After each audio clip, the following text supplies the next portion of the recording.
Glória a Deus. Eu vinha meditando na palavra sobre a noite de hoje, havendo uma expectativa no meu coração de que mais pessoas estariam hoje aqui, né? Mas Deus sabe todas as coisas, Deus sabe. Você que está aqui é porque Deus quis que você estivesse aqui, não é por acaso. Deus planejou essa noite para você estar aqui e para ouvir a palavra que vamos compartilhar, né? Mas o Espírito Santo falava no meu coração que a gente nunca pode perder a expectativa. Nunca. Assim na sua vida profissional, assim na sua vida familiar, né? Você nunca pode perder a expectativa. Amém? Eu ouvi o testemunho hoje de um pastor, ele é conhecido como o profeta das nações. Ele já viajou mais de 40 países pregando a palavra de Deus. A história dele, ele morava numa favela e a mãezinha dele já era viúva há alguns anos e ela tinha que buscar ele. Os vizinhos chamavam ela: ó, fulana, seu filho tá ali na sarjeta, tá ali em tal rua, tal lugar, caído, drogado, às vezes nu, chorando, chamando por ela. E ela ia lá com o cobertor, abraçava ele e subia dizendo: você é profeta das nações. Ela abraçava, beijava ele, subia dizendo, os vizinhos davam risada, os moradores da vila, da rua ali, ficavam rindo, zombando dela. Larga dele, manda pra cadeia logo, só vai te trazer tristeza, decepção, mulher, para com isso. Ela não dava bola. Ela continuava, toda vez, ela continuava dizendo: ele é profeta das nações. Meu filho, você é profeta das nações. Deus vai te levantar e você vai ir pelas nações pregar a palavra de Deus. E aconteceu que ele foi liberto das drogas. Aconteceu que ele foi transformado. E ele viaja o mundo inteiro pregando a palavra de Deus. Foi transformado. Por quê? Pelo poder da palavra de uma mãe. Você que é mãe, você que é pai, há poder nas suas palavras. Há um peso muito grande nas suas palavras. E não só de quem é pai e mãe, mas na vida de pai e mãe é mais ainda, porque você é uma autoridade sobre a vida dos seus filhos. Então, as suas palavras são como decreto na vida deles. Se for uma palavra boa, abençoada, os anjos de Deus vão pegar e vão fazer cumprir aquela palavra. Agora, se for uma palavra ruim, os demônios vão pegar para que cumpra aquela palavra ruim na vida daquele filho, daquela filha. Então a gente tem que cuidar muito o que a gente fala. E às vezes no momento de cansaço, de tristeza, de estresse, de ira, a gente acaba liberando palavras sem pensar, sem medir as palavras. Então anjos e demônios estão ali para pegar aquelas palavras. E às vezes a gente não fala só sobre os filhos, a gente fala sobre a gente mesmo. Eu não presto, eu nunca vou mudar, eu não tenho jeito mesmo. E a gente vai liberando esses decretos sobre nós. E os demônios vão pegando e fazendo com que nada dê certo para você. Que nunca você vai ter sucesso, que nunca você vai mudar. Porque você está liberando palavras. Olha o que o provérbio 18:21 diz. A morte e a vida estão no poder do quê? Do quê? Da língua.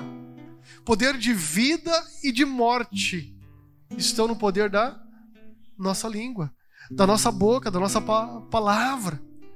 O Senhor Jesus, ele disse lá em Mateus capítulo 6, que a boca fala do que está cheio o coração. Tão sério isso, né? Quer conhecer uma pessoa? Passa uns minutos ali com ela. Logo, logo você vai conhecer como é que é o coração dessa pessoa. Só em alguns minutos você já vai saber. Mas como assim, pastor? Pelo que ela fala. Se é uma pessoa espiritual, se é uma pessoa carnal, se é uma pessoa amargurada, se é uma pessoa cheia de vida, cheia de sonhos. Pelo que ela fala. O assunto dela vai revelar o coração dela. O assunto dessa pessoa vai revelar o que está lá dentro. Tá entendendo? Então é muito sério. Bom, o que fazer então, pastor? Mudar o que você coloca para dentro do seu coração. A palavra de Deus também diz que os nossos olhos e os nossos ouvidos são a janela da nossa alma, são as janelas do nosso coração. Então o que você vê, o que você escuta, vai colocando para dentro de você. Em Romanos, no capítulo 10, o apóstolo Paulo diz que a fé vem pelo ouvir e o ouvir a palavra de Deus. Se a fé bíblica, a fé espiritual, ela vem por ouvir a palavra, a falta de fé, o que impede a fé, o que bloqueia a fé, o que atrapalha a fé, também vem daquilo que nós ouvimos, que é contrário à palavra, que não provém da palavra, não é? Aquilo também vai se tornar uma fé dentro de nós. Eu não posso, eu não consigo, eu sou pobre, nós somos assim mesmo, nossa família sempre foi assim. Você, ao falar isso, você está liberando uma fé para dentro de você e para dentro dos seus filhos. Então a gente precisa cuidar o que a nossa língua tem falado, não é? Morte e vida estão no poder da língua, e aqueles que a amam comerão do seu fruto. Pergunta para quem está perto de você: você ama a sua língua?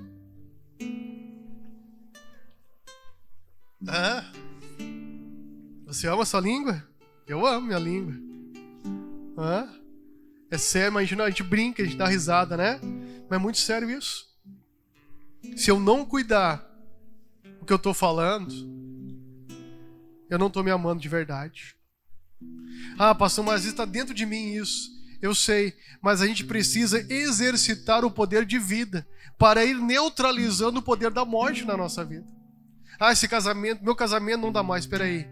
Eu profetizo que meu casamento vai ser um sucesso, um casamento feliz, abençoado.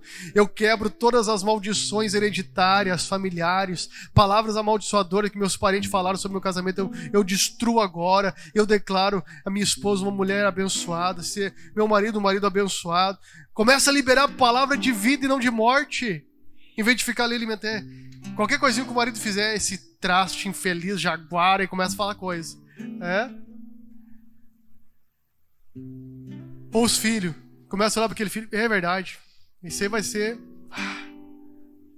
igual o tio dele, vagabundo, preguiçoso. A gente tem que cuidar do que nós estamos falando. Temos que cuidar do que sai da nossa boca. Amém? Então, aqueles que a amam comerão, ou seja, a gente vai desfrutar daquilo que os nossos lábios têm falado, que os nossos lábios têm produzido, que os nossos lábios têm liberado. Amém? A ciência tem falado, a neurociência tem dito que aquilo que a gente vê, a gente enxerga, a gente fala, acontece. A ciência conseguiu reconhecer isso, que aquilo que a gente fala vai acontecer. Quando que a Bíblia já estava nos alertando, quando Salomão escreveu esse livro de Provérbios aqui, foi mais ou menos 2000 anos antes de Cristo. Antes de Cristo que ele escreveu. Ou seja, já tem quase 4000 anos que esse texto foi escrito. Essa revelação dele, dizendo que a morte e a vida estão no poder da língua. Imagina, muito antes dele saber sobre ciência, neurociência, sobre conhecimento que se tem hoje, de psicologia, neurolinguística, enfim. Salomão teve a revelação de Deus, dizendo que há poder de vida e de destruição naquilo que a gente fala. Tem gente que vai largar um currículo dizendo: eu sei que não vai dar certo, mas vou lá, vou fazer minha parte. Mas eu já sei que eu não vou ser escolhido. Essa pessoa tem alguma chance de ser escolhida? Não! Já disse, eu sei que eu não vou ser escolhido. Já liberou. Já falou negativamente. Vai com fé. Ouvi o testemunho de um irmão dizendo para mim que de 20 pessoas numa avaliação, ele, com um estudo limitado, foi o melhor dos 20. Tá entendendo? Nós temos que ter fé. Mas vai ter 100 lá para uma vaga. Essa vaga vai ser minha. Se Deus quiser, vai ser minha. Tá entendendo? A gente tem que ter fé. A gente tem que ter confiança em Deus, cuidar do que a gente fala. Depois fica, Deus não me ama mesmo. Gente, Deus não tem culpa das nossas palavras negativas, das nossas palavras de morte. Ele não tem culpa, ele já está nos alertando aqui. Amém? Posso ouvir um glória a Deus? Versículo 20 agora. Dá uma marcha ré aí no texto. Versículo 20. Do fruto da boca do homem se farta o seu ventre, e da colheita dos seus lábios ele se satisfaz. Olha o mistério. Bruno, o telão funciona? Consegue botar numa outra tradução? Pode ser na linguagem de hoje. Do fruto da boca de cada um se fartará o seu ventre, dos renovos dos seus lábios ficará satisfeito. Aleluia! Olha aqui. As palavras sábias saciam como uma boa refeição. As palavras certas dão satisfação. Olha que tremendo. Você tem falado palavra de sabedoria?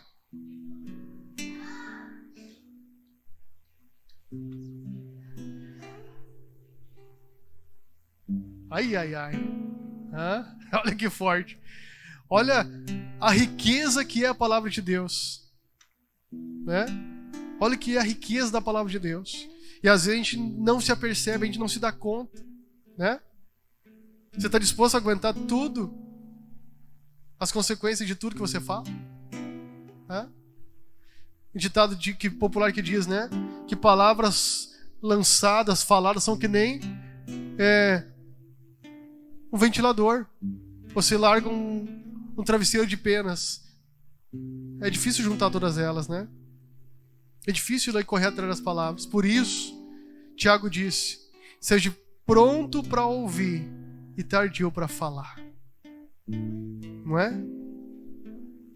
Deus nos deu 2 orelhas, 2 ouvidos e uma boca. Por que será? Para ouvir mais e falar menos. Não é? E ainda antes de falar menos, pensar como falar, o que falar. Não é? Então, as palavras sábias... Bota outra tradução, querido. As palavras sábias saciam com uma boa refeição. Como é gostoso a gente se alimentar. Quando a gente está com fome, a gente vem comer aquela comida. Que maravilha, não é? Coisa boa. Olha o que Salomão comparou aqui. Que palavras sábias, elas preenchem a gente e preenchem quem nos escuta como uma refeição saborosa. Amém? Então, que a gente possa pedir para Deus: Deus, me dá sabedoria nas minhas palavras. Me dá sabedoria no lidar com minha esposa, com os meus filhos, com meu marido, com os meus vizinhos. Tem gente que não se dá com os vizinhos, gente. Alguém disse que o vizinho é o parente mais próximo. E tem gente que não consegue se dar com o vizinho. Imagina. Imagina. A gente tem que se dar com todo mundo. Amém? A gente precisa se dar. Eu fui, na semana passada, o pessoal estava limpando as ruas, ainda estão limpando na cidade aí. E a Espírito me tocou: vai lá e oferece água para eles. Dia quente que eles estavam limpando a calçada, né? As ruas. E aí eu corri lá, dei água para eles, já veio 1, veio 2, veio 3, 4 tomaram água geladinha ali. Está quente, hoje está terrível, né? E conversei um pouco com os rapazes. E aí, é verdade e tal. O senhor quer que a gente limpe a tua calçada? Aí, pô, rapaz, se quiser. Tinha uns matos grandes que a minha roçadeira não ia roçar. E já limparam minha calçada, pediram pro vizinho tirar o carro que estava estacionado para eles limpar ali, né? E aí onde passa o portão tinha mais um mato, ele foi lá, e depois que eu vi, até ali eles limparam para mim. Uma palavra de sabedoria, uma atitude de bondade, eu colhi bondade deles. Pô, passei, vi várias casas, várias calçadas, e eles não fizeram isso. Fizeram a rua, que era a obrigação deles. Mas lá na minha calçada eles fizeram. Tá entendendo? E às vezes tem gente que não se dá com o vizinho, é de mal com o vizinho, né? Então que a gente possa dizer: Deus, me dá sabedoria. Porque palavras sábias saciam como uma boa refeição. E as palavras certas dão satisfação. Amém? Pastor, por que a minha bênção demora? Às vezes eu não tenho sabedoria. Pois é, mas sabedoria, ela não vem da noite para o dia. Sabedoria, ela é resultado, ela é fruto das nossas experiências. Com o passar do tempo, com as experiências boas, com as experiências ruins, com as experiências que a gente acertou e com as experiências que a gente errou. A sabedoria, ela é um misto, ela é uma mistura de tudo isso. Por isso que o salmista fala lá no Salmo 90, versículo 12: Senhor, ensina-nos a contar os nossos dias de tal maneira que alcancemos um coração sábio. Não é? Ensina a contar os nossos dias. Por isso que a tradução da irmã Juliana, né? Seja disposto a arcar com as consequências, mais ou menos isso, né?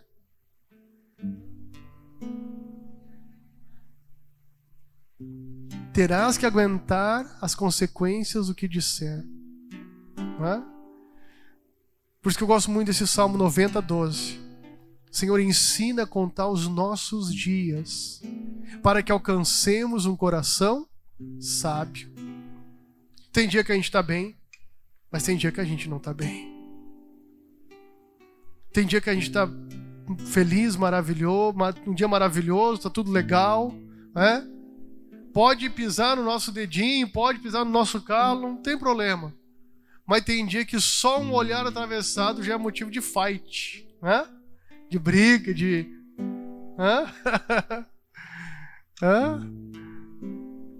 É assim. E a gente tem que adquirir sabedoria todo o dia. Aprender com as lições que... mas se eu for com aquela atitude vai dar briga de novo. E a gente brigado não foi legal. Afeta os filhos, afeta tudo à nossa volta. Não é? Então, Senhor, me ajuda a adquirir sabedoria. Né? Ensina a contar os meus dias. Bom, esse dia de hoje, deitar a cabeça no travesseiro e fazer um balanço, uma análise. Tal ponto eu errei, eu podia ter agido diferente, eu podia ter agido melhor. Em tal momento eu podia ter feito um carinho, não fiz. Eu podia ter falado um elogio, não elogiei. Tal momento do dia eu podia ter dado aquela palavra de incentivo pro meu colega de trabalho, não o fiz. Sabe? Mas amanhã não vou perder oportunidades. Você é uma pessoa gentil, você é uma pessoa boa, tá entendendo? É isso que o salmista está dizendo. Ensina a contar os nossos dias de tal maneira a alcançar um coração sábio. Um coração entendido. Não um coração soberbo, arrogante, não. Um coração sábio. Sábio é aquele que não comete tantos erros ou não comete mais erros. Porque ele já aprendeu com os erros dele e com os erros dos outros. Sucesso é aprender com o erro do outro, para não cometer o mesmo erro. Não é? Porque quando a gente tem que aprender com o nosso erro, dói. Dói errar. É ruim demais errar. Quem aqui já rodou na escola? Eu rodei na escola. Tem gente que nunca rodou? Que legal, cara. Quem já rodou sabe como é ruim rodar, né? É horrível repetir de ano, não é? Você tem que ver toda aquela matéria de novo, não é? E na vida é ruim fracassar, é ruim errar, é ruim porque dói, é ruim porque é decepcionante, não é? Então que a gente possa cada dia aprender com os nossos erros. Até tem um hino que diz, né? Senhor, me ensina a aprender com os meus erros para não mais cometê-los, não é? E não tem quem não erre, não tem quem não peque, não tem quem não caia, não tem. Todos nós estamos sujeitos a cair e errar. Mas o mais bonito é reconhecer e mudar. É reconhecer, se arrepender e buscar Deus. Deus é um Deus de segunda chance. Deus é um Deus de segundas chances. Ontem à noite a gente estava olhando um pouquinho lá na Record, o filme de Moisés ali, né? E falava sobre a rebelião no arraial. A gente estava louco para ver o que ia acontecer com Coreia, Natan e Abirão, né? Ficou para hoje. Quem sabe dá tempo de olhar ainda. Né? Não sei que hora termina lá. Eu não olho muito. Onde que eu parei para olhar um pouquinho? Mas o que eu quero falar é que Deus disse, pô, eu queria saber quem é o escolhido, quem é o cara, né? O Coré, ali arrogante. Moisés se prostra e ora e Deus diz, Moisés e Arão eram os escolhidos. Os outros? Aí Deus diz, saiam Moisés e Arão do arraial porque eu vou destruir esse povo. Aí Moisés faz uma oração, Deus, por causa do pecado de um, o Senhor vai destruir todos? Aí Deus fica em silêncio. Aí então Deus diz de novo, né? Então mande que se afaste das tendas de Coré, Natan e Abirão, todos. Quem estava na volta da tenda, quem morava perto da tenda, era para sair de perto, né? Porque Deus havia rejeitado eles. Mas Deus deu uma segunda chance para o povo, uma nação inteira foi salva, porque Deus deu uma segunda chance. Deus ouviu a oração de Moisés, de arrependimento, né? Deus deu uma segunda chance. Então Deus é o Deus da segunda chance. Eu poderia citar vários textos de homens e mulheres que tiveram uma nova chance na presença de Deus. Tá me entendendo? Então, quando a gente se arrepende, reconhece que área a gente errou, que área a gente falhou, que área a gente pode melhorar, que área a gente pode corrigir, que área a gente pode ajustar, né? Deus vem e perdoa, Deus vem e nos dá força, Deus quer ver a gente feliz, Deus quer nos ver realizado. Jesus fala lá no Evangelho de João, no capítulo 16, ele diz assim, no versículo 23 ou 22, não lembro qual que é agora ao certo, mas ele diz assim, que pedi e dar-se-vos-á, né? Porque tudo que pedirdes em meu nome, eu o farei. Na tradução do texto original no grego, né, os sábios, os pesquisadores, os entendidos, eles foram a fundo no texto original dizendo, naquela frase, tudo que pedirdes em meu nome ao Pai, eu o farei. Ou seja, se aquilo que vocês pedirem ao Pai em meu nome não existir, o Pai cria para vocês. Olha o mistério do que Jesus estava revelando, do que Jesus estava ensinando, do que Jesus estava ali mostrando para os seus discípulos, né? O que o Senhor Jesus estava ensinando aos seus discípulos, né? Então, queridos, se aquilo que você precisa não existe, ao pedir para Deus, Deus é poderoso para criar para você. Imagina! Você acha que Deus não é interessado em te ver feliz? Aí no texto mais adiante Jesus vai falar, para que a vossa alegria seja completa. Pergunta para quem está perto de você, a tua alegria é completa?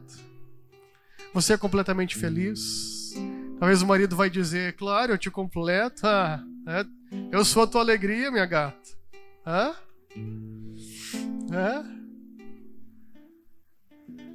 Mas eu te pergunto de verdade, a sua alegria é completa? Você é completamente feliz ou falta alguma coisa? Talvez 100% ia levantar a mão e dizer, não, está faltando alguma coisa, ou muitas coisas, né? Talvez a maioria delas seria na área financeira e material, né? Que mais dói hoje, mais machuca a gente hoje, né? Pois é, mas Deus é interessado em te ver feliz, em te ver com a sua alegria completa. Mas eu pergunto, e você está realmente interessado em permitir Deus completar isso na tua vida? Deus é o mais interessado em te ver feliz e completo, mas eu te pergunto, e você? Está também tão interessado em permitir Ele completar isso? Em deixar Deus completar? Porque o trabalhar de Deus em nós é diferente daquilo que a gente espera e imagina. Sabia? Porque a gente imagina algo, espera algo, só que Deus vê lá na frente o que é melhor para nós. Hoje, porém, Ele precisa trabalhar algo, tirar algo, podar algo. João, no capítulo 15, Jesus ensina, o Pai é o agricultor, eu sou a videira e vocês são os ramos. O Pai, Ele precisa podar os ramos para a videira, ela produzir mais fruto ainda. Quem é podado não é a videira, é o ramo. Jesus é a videira. Quem é podado sou eu e você. Nós é que somos podados. Deus permite que aquele emprego maravilhoso saia da nossa vida. Tal e tal situação sejam tiradas da nossa vida. Porque Deus sabe o que é melhor para nós. Você que é pai e mãe sabe o que é melhor para seus filhos, não sabe? Muitas vezes você teve que dizer não, não teve? Quem já teve que dizer não para os filhos aí? Eu já tive que dizer não, às vezes dói. Quem teve que disciplinar filho? Eu já tive que disciplinar. Botar de castigo. Né? Dói, não dói? Dói, né? Nós que somos falhos e limitados, sabemos e reconhecemos que às vezes temos que dizer não para aqueles a quem nós amamos. Imagina Deus, que é o nosso Pai, quando Ele nos diz um não, e a gente fica aborrecido porque a gente está pedindo em oração e a gente recebe um não de Deus. Nos revoltamos e tal, não queremos nem orar mais, nem a igreja, porque Deus nos disse não. É? A gente fica na atitude de filho teimoso, cabeçudo, rebelde. É? E não na atitude de pai e de mãe que está entendendo o coração do pai. Não, se ele está me dizendo não, eu vou acatar com alegria e vou aguardar nele. Vou acatar com humildade e esperar o tempo certo. É? Tá na Bíblia isso, pastor? Tá. Salmo 40, abre lá comigo. Salmo de número 40. Olha o que o salmista fala lá. Olha o que ele nos ensina ali. Salmos de número 40.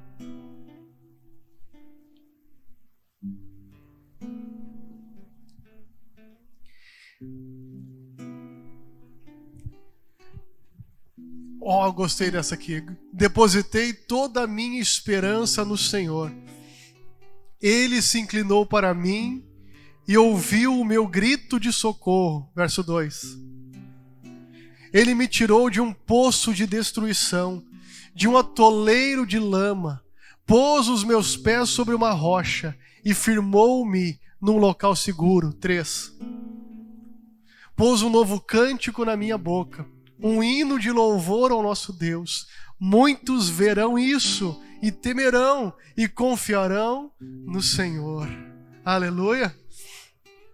Então, o salmista diz, né? Na minha tradução diz assim: esperei com paciência pelo Senhor. Nessa tradução, bota no 1 de novo. Depositei o quê? Toda a minha esperança. Você tem depositado sua esperança em quem? Na política? Num político? Num amigo de influência? Hã? No seu marido, na sua esposa?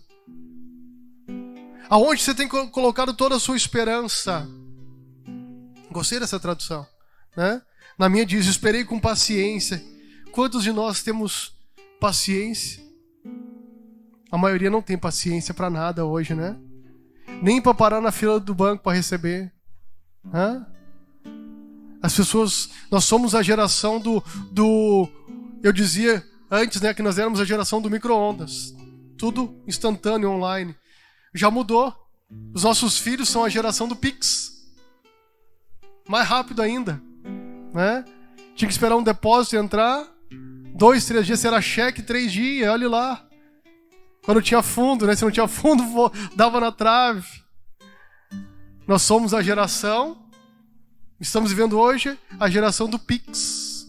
Rápido, instantâneo, online, né?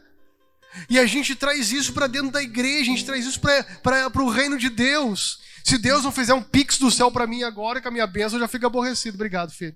Eu já fico chateado. Eu já fico, né, revoltado. As pessoas vêm para a igreja achando que tem que ser no pix celestial. Hã? Dobrei meu joelho e já vou olhar se a bênção está ali. Não, não chegou ainda. Hã? Não, amados.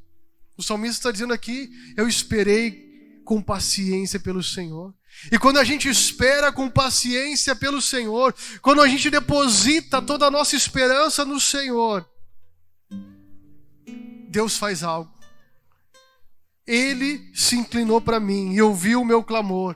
Ele se inclinou para mim e ouviu o meu grito de socorro. A gente está dando um grito de socorro, de desespero. Deus, eu não aguento mais. Deus, eu não sei mais o que fazer. Deus. Verso 2. Olha o que começa a acontecer quando você deposita a tua esperança em Deus. Quando você tem a paciência para esperar em Deus. Verso 2. E Ele me tirou de um poço de destruição. Às vezes a gente se encontra, parece que a gente está dentro de um poço. A gente olha para tudo quanto é lado e não vê mais saída. A gente começa a se mexer, meu Deus, eu estou num atoleiro. Eu estou num atoleiro de lama. Quanto mais eu me mexo, mais eu me sujo. Quanto mais eu tento ir para lá, mais lambuzado eu fico. Quanto eu tento mais ir para lá, mais indigno eu me sinto. A gente está ali tentando pelos todos os meios encontrar uma solução, só piora. Só piora. Chega a noite, a insônia vem, não consegue dormir, rola de um lado para outro. Rola de um lado para outro. Não tem paz de espírito. Se encontra como que num poço, num atoleiro. Mas sabe o que Deus faz quando você continua depositando nele?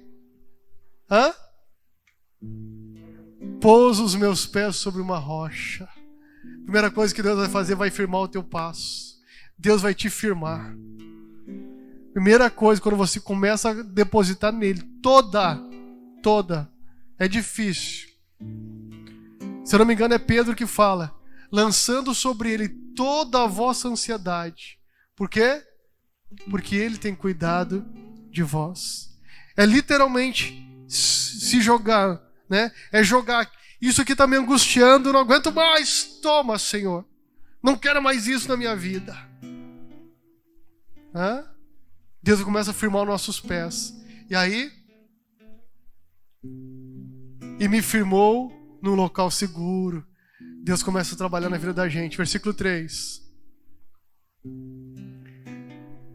Deus começa a fazer algo dentro de nós. Ele firma a gente e começa a fazer algo aqui dentro. Ele começa a colocar um novo cântico. A nossa linguagem começa a mudar. Aquela linguagem de morte, de negativismo, começa a sair. Aquela linguagem de desânimo, de desespero começa a sair. Aquela linguagem de não vai dar, eu não sei, começa a sair. Deus começa a produzir algo dentro da gente. Um hino de louvor ao nosso Deus começa a brotar. E sabe o que vai acontecer mais? Sabe o que mais? As pessoas vão começar a notar a diferença na sua vida. As pessoas vão começar a perceber a bênção de Deus chegando na tua vida. Mas o que houve contigo, mulher? Tu era tão agitada, falava tanto palavrão. Tu tá diferente. Tu tá mais amorosa, pacienciosa. O que houve? Foi Jesus que mudou a minha história. Foi Jesus que começou a restaurar meu casamento. Foi Jesus que começou a mudar a minha vida. Homem, tu era tão deprimido, tão para baixo, parecia que tinha uma tonelada nos teus ombros, homem. O que houve contigo? Tu tá para cima, alegre. Foi Jesus que tirou o fardo pesado que me oprimia. Amém? Você está entendendo? Deus, ele faz coisas tremendas. Agora, versículo 4, querido, bota aí para nós. Salmo 40, verso 4. Como é feliz o homem que põe no Senhor a sua confiança e não vai atrás dos orgulhosos, dos que se afastam para seguir deuses falsos. Como é feliz o homem que põe no Senhor a sua confiança. Aleluia! Como é feliz. O salmista não conseguia usar uma outra palavra para exemplificar como é feliz aquele que bota em Deus a sua confiança.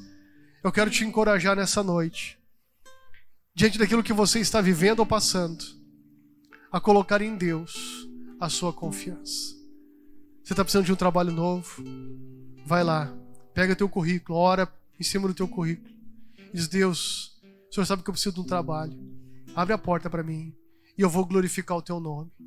Eu vou testemunhar de que o Senhor é fiel e bom. E vai com fé, vai com confiança. Deus vai abrir uma porta de trabalho para você. Deus vai te dar vitória.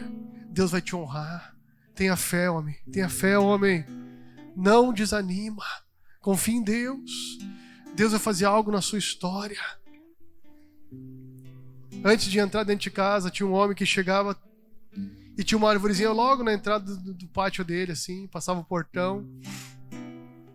E ele ficava ali 5, 10 minutos ali debaixo daquela árvorezinha. E aí depois ele entrava para dentro de casa, tinha 3 filhos, os filhos abraçavam, beijavam, rolavam no chão, né? Ele beijava a esposa e era uma festa. E o vizinho do lado, uma casa linda, 3 pisos, caminhoneta do ano, importada, piscina. E eles tinham uma casa simples, humilde. E aquele homem da casa chique, rico, todo ano ia para onde queria, viajar, passear. Observava aquele homem humilde, simples, chegando, mas ele tinha algo que na casa dele não tinha: paz, alegria e comunhão entre os membros da família. E um dia ele disse: não aguento mais. Ele estava angustiado já. E esperou o vizinho no portão dele, antes do vizinho entrar. Ô vizinho, vem cá um pouquinho. Eu estou curioso, preciso te perguntar algo. Fala, vizinho. Olha a minha casa, perto da sua. O que o senhor acha? Ah, é bonita a sua casa. Meu carro. Admiro vocês. Pois é, vizinho. Eu tenho tanta coisa que humanamente as pessoas gostariam de ter. Eu olho para vocês são humildes. Mas vocês têm comunhão, nunca vejo vocês brigando, discutindo. Não vejo grito de vocês um com o outro. Eu vejo alegria, sorriso nos lados de vocês. Me conta o teu segredo, porque eu não sei como fazer para ser feliz. Me conta o teu segredo. Eu vejo que tu para sempre nessa árvore aí. Qual o mistério dessa árvore? Ah, vizinho, é o seguinte. Eu tenho problema, muito problema no trabalho, me incomodo. Mas me incomodo, me chateio com os colegas de trabalho. Vindo para casa no ônibus, ou às vezes quando eu vou de carro porque tá chovendo, me incomodo no trânsito. Mas antes de entrar para dentro de casa, eu vou debaixo dessa árvore e coloco todos os meus problemas e incomodação da rua, eu boto nessa árvore. Descarrego tudo ali. E quando eu entro para dentro de casa, eu não levo nenhum problema junto. No outro dia, quando eu sair para trabalhar, eu pego de novo e vou resolver. Mas eu não levo para dentro de casa. Minha família não precisa esse fardo. E aquele homem começou a chorar. No outro dia foi lá e comprou uma árvore, plantou bem na frente, na entrada do portão dele. E a vida dele mudou. Quem não tem problema e desafios? Todos nós. Mas não leva para dentro de casa. Coloque em Deus a sua confiança. Mas quando entrar para dentro de casa, faça a sua casa um paraíso. Por mais humilde e simples que seja, leve a presença de Deus lá para dentro. E você vai ver Deus agir. Às vezes não é fácil. Mas quando eu estou em casa com os meninos, eu corro, eu viro um menino. Né? Até minha sogra disse: vocês 3 aí não tem jeito. Né? A gente corre, a gente brinca. Né? Mas quando eu tenho que sair para resolver, eu saio que nem um guerreiro. Pego meu escudo, pego a minha espada, boto meu elmo, calço minhas sandálias da preparação do evangelho e vou para cima dos leões e dos ursos. Tá me entendendo?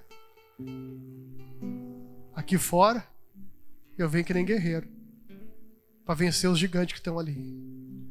Mas quando eu entro para dentro de casa, eu não sou o guerreiro, eu sou o pai, sou o marido. E é assim que precisa ser. Amém? Então, coloque em Deus a sua confiança. Aqui está falando do homem, mas a mulher também. Homem e mulher. Quando a Bíblia menciona o homem, está falando do ser humano. Né? Você, meu irmão, você, minha irmã. Seu marido chegou, não descarregue em cima dele todas as cargas do dia, dos filhos. Se você trabalha fora, né? Não faça isso na presença dos filhos. Juntos depois, quem sabe lá no quarto de vocês orem juntos. Falem para Deus os problemas, os desafios. Não na mesa. Na mesa tenha alegria, compartilhem coisas boas. Né? e faça a diferença na vida dos filhos. Vocês vão ver o que Deus vai fazer, como Deus vai agir, como Deus vai mudar a história de cada um. Amém?